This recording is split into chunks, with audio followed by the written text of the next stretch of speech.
Əziz qardaşlar, bu heyvanlar deyirmi? 30 baş heyvandır.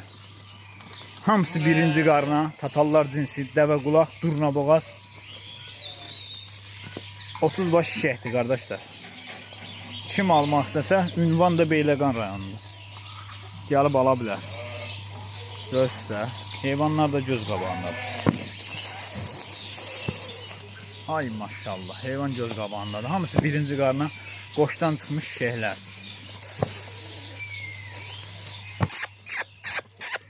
Göstər qardaş bunlar var.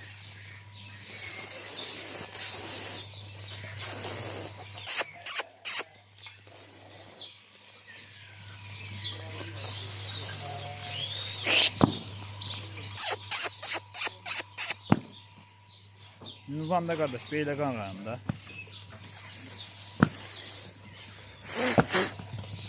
Ay maşallah, bunlara bak. Görsən qardaş bak. Kim almaq istəyir qardaşlar? Kim birinci qarna heyvanı axtarırsa, buyurub əlaqə saxlaya bilər də. Hamısı qoşdan çıxmış boğaz şişəklər.